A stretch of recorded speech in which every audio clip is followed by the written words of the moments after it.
عندنا عندنا مالنا عندنا شيء طيب مراف لا من إلى الله سبحانه وتعالى والمحصنات من النساء إلا ما ملكت أيمانكم كتاب الله عليكم وحل لكم ما وراء ذلكم أن تبتغوا بأموالكم محسنين غير مسافحين فما استمتعتم به منهن فآتوهن أجورهن فريضة ولا جناح عليكم فيما تراضيتم به من بعد الفريضة إن الله كان عليما حكيما ዝጋር በገንዘቦቻችሁ ከተጠቀማችሁባቸው የሚለው ነው አይደል? ያልገባህ ትችል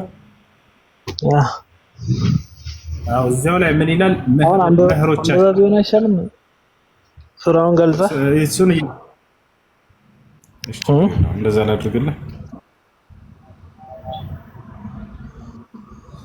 ችግር የለም ካላሳየህ እንዳ መስኮት የፈለከው ያሳያል። بعد الفريضة إن الله كان حكيما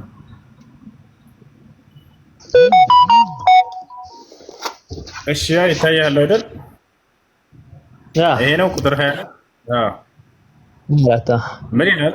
ከሴቶችም በባል በጥብቆቹ እጆቻቸው በመርኮ ያዟቸው ሲቀሩ በእናንተ ላይ እርም ናቸው። ይህን አላህ በእናንተ ላይ ጻፈ። ከዚያችሁም ከተከለከሉት ወዲያ ጥብቆች ሆናችሁ ዝሙተኞች ሳትሆኑ። ልብ በል፣ ዝሙትን እየከለከለ ነው አንቀጹ። ዝሙተኞች ሳትሆኑ በገንዘባችሁ። ስለዚህ እዚህ አንቀጽ ላይ ዝሙትን ይፈቅዳል። ወደ እሱ እንሄዳለን። አንድ ይሄንን ጨርሳ ዝሙተኞች ሳትሆኑ ይላሉ። ይህን አንቀጽ የክርስቲያን ሰባኪዎች ዝሙትን እንደሚፈቅድ እስልምና ማስረጃ ለማድረግ ይመጡና እዚህ ጋር በጣም የሚያሳዝነው ግን ያው ዝሙተኞች ሳትሆኑ እያለ ዝሙትን የሚከለክል አንቀጽ መሆኑን እያወቁ ከዛ ከታችኛ ያለውን ደግሞ እንመልከተው። ዝሙተኞች ሳትሆኑ አለ፣ ዝሙትን ከለከለ አንቀጹ እንዳው ወታቻ በገንዘቦቻችሁ ልትፈልጉ ለእናንተ ተፈቀደ፣ ከእነርሱም በእርሱ በመገናኘት የተጠቀማችሁባቸውን ሴቶች አሁን እዚህ ጋር አየኸው፣ መህሮቻቸውን ግዴታ ሲሆን ስጧቸው ይላል። ገንዘብ እያለ እየጠቀሰ ያለው ስለ መህር ነው። መህር ታውቃለህ? መህር ታውቃለህ?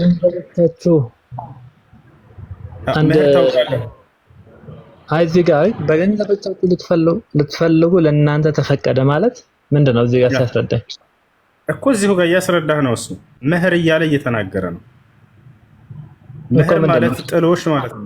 መህር ማለት ጥሎሽ ማለት ነው። አንድ ሰው ሴት ልጅን በሚያገባ ጊዜ ወጪ ያወጣል፣ ገንዘብ ያወጣል አይደለ?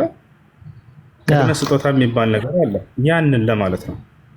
ቀድሞ ያንን መስጠቱን እሱ ይሄ እርሷን መግዛቱን አይደለም የሚያሳየው። እንደዛ ብሎ ካሰባችሁት ማለት ነው። ይህ ማንኛችንም የምናምንበት የምናደርገው ነገር ነው። አንድ ሰው ሴት ልጅን ሲያገባ ወጪ አለበት፣ ለእርሷ የሚያወጣው ወጪ ነው። ያ መህሮቻቸውን ስጧቸው እያለ አላህ ሱብሓነሁ ወተዓላ ይናገራል። እዚህ ምዕራፍ ላይ ገና ስትጀምር ገና ያው ወደ ላይ ልመልስልህና ሴቶችን መህሮቻቸውን ስጡ ብሎ እንደሆነ ይነግራል። እዛው ላይ እየተምሳለች አራተኛው ምዕራፍ ቁጥር 3 ላይ ተመልከተው። ያና ቁጥር 4 ላይ ይታያል። ሴቶችንም መህሮቻቸውን በደስታ ስጡ፣ ለእናንተም ከእርሱ አንዳችን ነገር ነፍሶቻችሁ ይለግሱ፣ መልካም ምስጉን ሲሆን ብሉት አለ። ስለ ሴት ልጅ መህር የሚያወራ ነው። አንድ ሰው ሲያገባ ጊዜ የሚሰጣት ቅድመ ስጦታ እርሱ ጥሎሽ፣ ያ መህር ይባላል።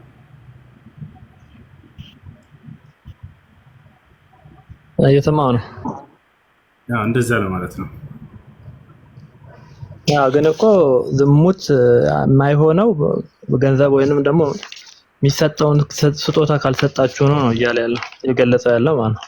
እንደዛ አይደለም። ቅድመ ስጦታ ስጧቸው። ማንኛውንም ሴት ስታገባ ጊዜ ከእርሷ ጋር ህይወትን በመስረት ስትፈልግ ጊዜ ገንዘባችሁን ልትሰጧቸው ግዴታ ሆነባችሁ፣ በእናንተ ላይ መስጠት አለባችሁ፣ ዋጅብ ነው እያለ እየተናገረ ቅድመ ስጦታ ወይንም ጥሎሽ ይባላል። ይሄ ነገር በክርስትና ላይ አለ የለም? አንድ ሰው ሲያገባ በክርስትናማ ያው ከአንድ ሴት በሌላ የምታገባበት እንትን የለም። ሴት ስለማግባት ሳይሆን አሁን ጥሎሽ አለ። ጥሎሽ አለ በጣም ጥሩ አለ። ግን አንድ ወንድ አንድ ሴት ወይንም ደግሞ አንድ ለአንድ እንጂ ተጨማሪ ወደ እሱ እንመጣለን። ከነቢያቶች ዳዊት ነብይ ነው አይደል? እንደ መጽሐፍ ቅዱስ የእግዚአብሔር ነብይ ነው።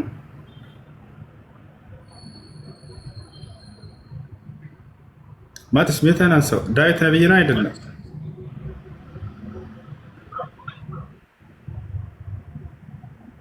ማት ነብይ ነው ይሰማል።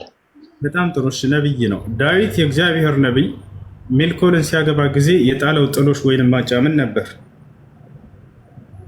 አላውቅም። እኔን እንመልከተው። በመቶ ብልት በሸለፈት ነው ያገባት። የመቶ ሰው ብልቶች ቆርጦ ማጫ ሰጡ። ሳኦል ምን አለው? ልጄን ሜልኮልን እንድድርህ ከፈለክ ማጫ ወይንም ጥሎሽ እፈልጋለሁኝ አለው። እሺ ምንድነው አለ ዳዊት። የመቶ ሰው ሸለፈት ነው ማጫዋ ወይንም መህሯ ጥሎሿ አለ። ከዚያ በኋላ እሺ አለ። ሄዶ ከፍልስጤማውያኖች 100 ፍልስጤማውያንን ብልታቸውን ቆርጦ ሸለፈታቸውን አምጥቶ በቁጥራቸው አስረከበ ይላል እግዚአብሔር። 1 2 3 100 ካስረከበ በኋላ በቃ አሁን ልጄን ድሬሃለሁ ይበቃል። ስለዚህ እንደ ክርስትና ሴት ልጅ መህር ወይንም ጥሎሽ አላት ስትገባ ከባል ሊሰጥ የሚገባ። ያ መህር ግን በጣም የሚያሳዝነው እንደ ሙስሊም ሴቶች ገንዘብ ሳይሆን ብልት ነው። በብልት ነው የሚገቡት የክርስቲያን ሴቶች። ማስረጃ ከፈለክ ከሳያ ምስተህ ምን መሰለህ እዚህ ጋር አሁን የዳዊትን ታሪክ አመጣ ለኔ የምነግረኝ ዳዊት ብዙ ኃጢአቶችን ሰርቶ ሊሆን ይችላል። ላ የእግዚአብሔር ነብይ ነው። እግዚአብሔር የመረጠው ነው እኮ ነብይ ነው፣ ግን ኃጢአትን ሰርቷል። ብዙ ኃጢአት ሰርቷል ዳዊት። ይሄን ኃጢአት ነው ብሎ እግዚአብሔር የኮነነበትን አንተ ታስተው እግዚአብሔር ዳዊትን ምን እንዳለ ታውቃለህ? ዳዊት ግን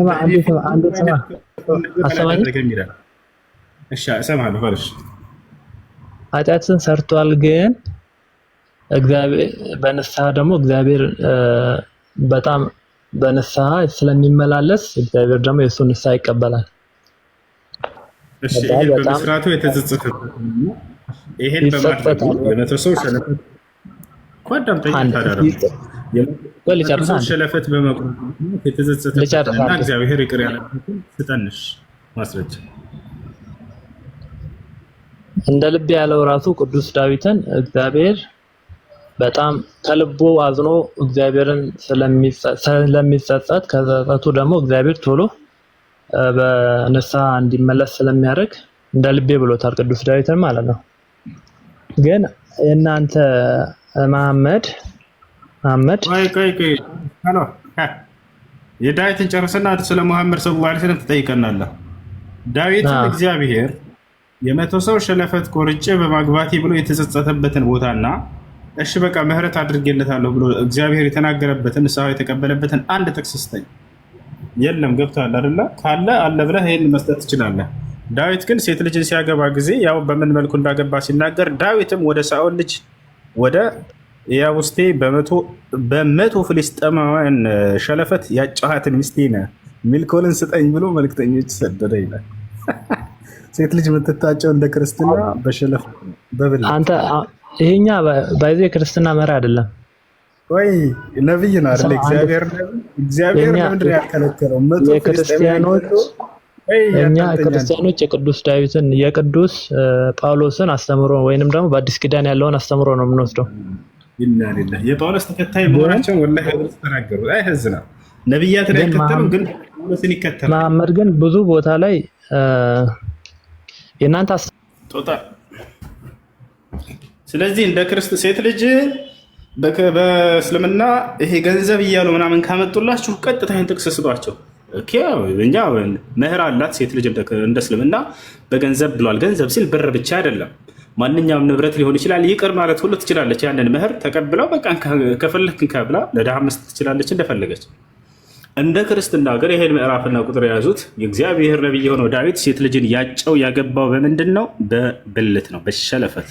ያው ይህን ጉድ ይዘው መጽሐፋቸው ላይ አንድ ነቢይ ከነቢያቶች መካከል ሴት ልጅን ሲያገባ ጊዜ በብልት አጭቶ እግዚአብሔር አንድም ቦታ ላይ ይሄን በማድረግህ ተሳስተሃል አላለው። እንደውም እግዚአብሔር ዳዊትን ምንድን ነው ያለው? ዳዊት ግን በእኔ በእግዚአብሔር ፊት በኦሪዮ ላይ ካደረገው በደል በቀር ምንም አይነት ክፉን ነገር አላደረገም አለ። አያችሁ፣ የኮነነበት አንድ ጥፋት ነች፣ እሷም በኦሪዮ ላይ በደልን ማድረሱን ነው። 100 ፍልስጤማውያን ገድሎ ማግባቱንስ እነዚህን ብልታቸውን ቆራርጦ ይሄን ያልኮነነበት ያውና የታገኝታላችሁ መጽሐፍ ሳሙኤል ምዕራፍ 3 ቁጥር 14 እስክሪንሻት አድርጉት። ዳዊትም ምን አለ ተመልከቱ። በ100 ፍልስጤማውያን ሸለፈት ያጨኋትን ሚስቴን ሜልኮልን ስጡኝ እንጂ ብሎ መልእክተኞችን ሰደደ። ይሄ ነው። እሺ ዛራ ካለሽ ቀጥይ። ወራው ሲር ነው ዛራ አለሽ አለው ዛራ ወላሂ በስኪ ያለሽ ወይ አለው ያ አላህ አጃኢብ ነው አለች እኮ አላህ በጣም ይገርማል። እሺ ሰላም ዳንኤል እንዴት ነህ?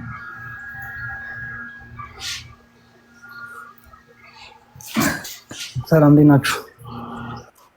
አለን አልሐምዱሊላህ። ጥያቄ አለ? ቅድም ወጣ እንዴ? አቤት። ቅድም ስለ ገብርኤል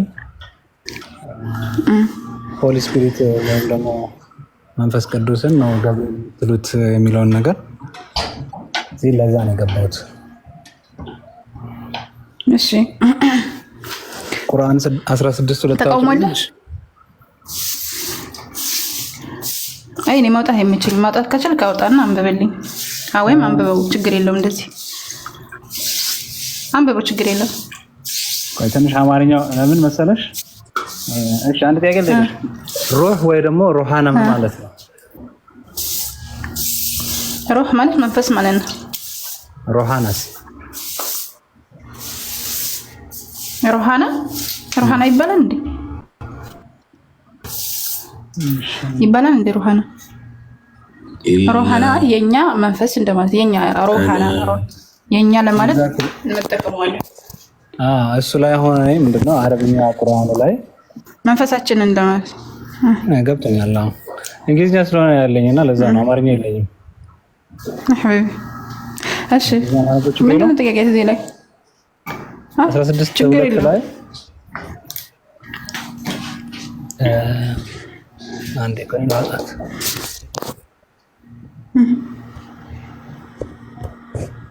ንገረኝ ችግር የለውም። ያው he sent down the angels ይላል ለምሳሌ ሲጀምር ማለት ነው።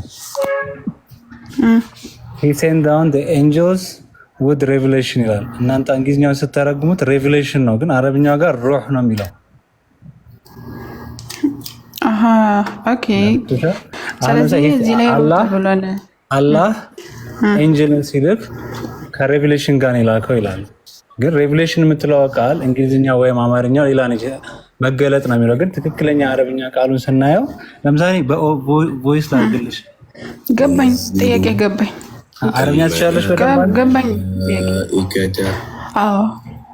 እዚህ ጋር ገባኝ ጥያቄ ገብተኛል። ጥያቄ ለመልስልህ።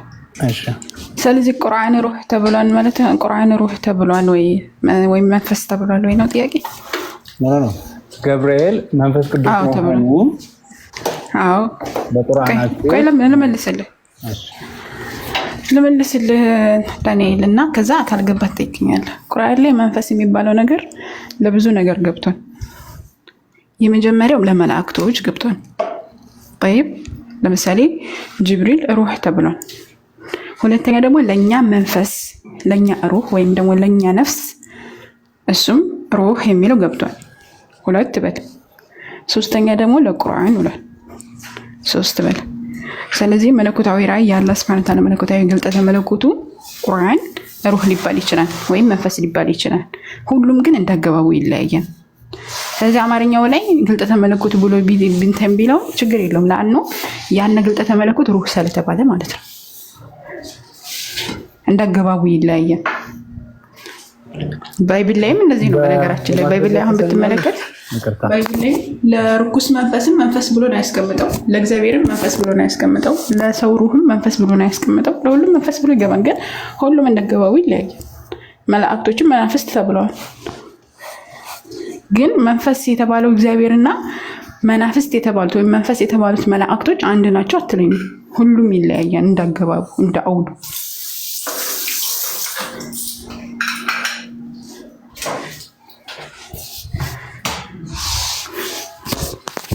ገብቶሃል? እሺ ስለዚህ አንድ አይነት ቃል ሆኖ ምንም አይነት ዲስቲንክሽን ሳይኖረው ለምን እንደዛ እንደምንሽ ታውቂያለሽ? አሁን መጽሐፍ ቅዱስ ላይ መሪያም ታናግራት ስሙን ገልጾ ነው። ገብቶሻል? እኔ መልአኩ ገብርኤል ነኝ ብሎ ስሙን አስተዋውቆ ነው የጀመረው። ገብቶሻል? ምንሽ ምንም አይነት እስኪ የት ቦታ ላይ እንደዛ ብሎ ያስተዋውቃል? መልአኩ ገብርኤል ነኝ ለማርያም አሳይሻ እኮ ሰይ ጆን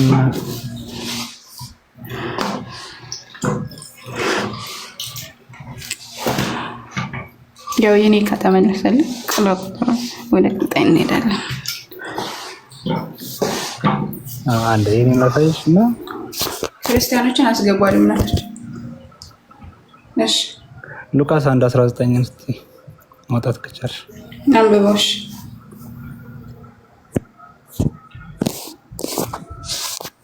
አንብበው። እሺ አማርኛ ነው ታዲያ ችግር የለም አንብበው እናውጣ። መልአኩም መልሶ እኔ በእግዚአብሔር ፊት የምቆመው ገብርኤል ነኝ ይላል ባጭሩ። ነው ኧረ ተው ቆይ፣ ይሄንን ያለው ለማን ነው? ወይ ለዘካርያስ ነው? አዎ ለዘካርያስ። ለማርያም ያለበትን አንተ ማስረጃ።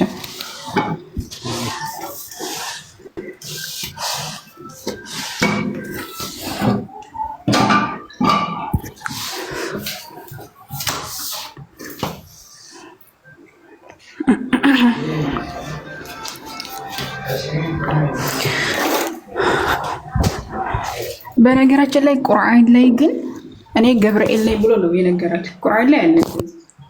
ቁርአን ላይ አንብበህ እንደሆነ ዳንኤል፣ ቁርአን ላይ እኔም ገብርኤል ላይ ብሎ ያስታወቃት ለማርያም ቁርአን ላይ ነው ያለው። እሱን ትሰጫለሽ? በርሱን ቁርአን በርስ እሰጥሃለሁ። ችግር የለውም እሰጥሃለሁ። ግን መጀመሪያ አንተ አምጣ። አንቺ ፈልጊ። ችግር የለውም አምጣና ከዛ እንቀጥላለን።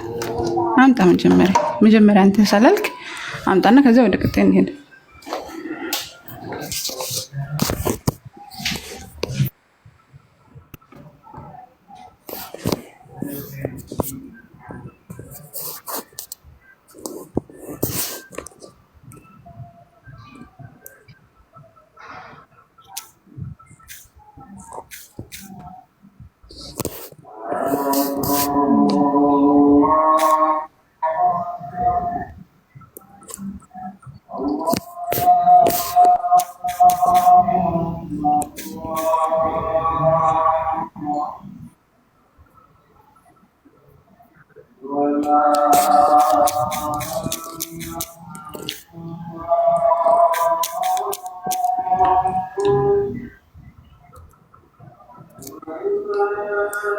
እሺ ሌላ ሰው ይቀጥል። በቃ ሳሚ ወይም ዊና ቀጥሉ።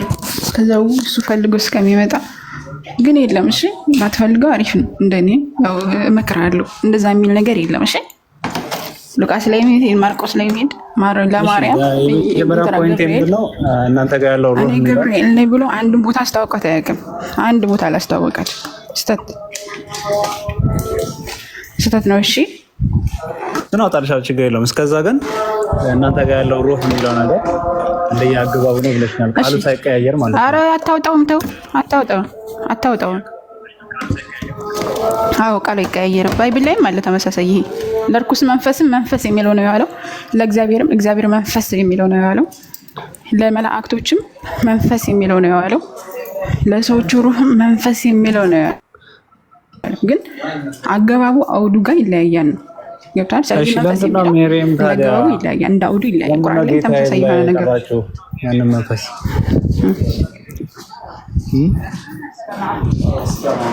እዛ ላይ ጌታ የሚለው ለሁለት ነገር ነው የሚውለው ቁርአን ላይ። አንደኛው ለአክብሮት ይውላል፣ ሁለተኛው ደግሞ ለአምልኮ ይውላል። ለጌታ ለአላህ ሱብሃነሁ ወተዓላ ሲሆን ጌታ የሚለው የሚውለው ቀጥታ ለአምላክ ነው። ተመሳሳይ ታሳይኛለሽ ለአክብሮት እንደሆነ ለጌታ ብትለም ችግር የለም። ለምሳሌ ለያህያ ብሎ ነው። ለምሳሌ ያህያ ጌታ ተብሎ ቁርአን ላይ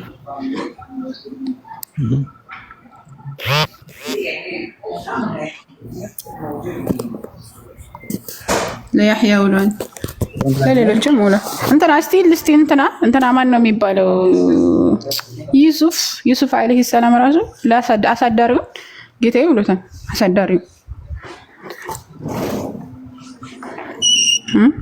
ስለዚህ በእናንተ ዮሴፍ በቁርአናችሁ በማስተማራችሁ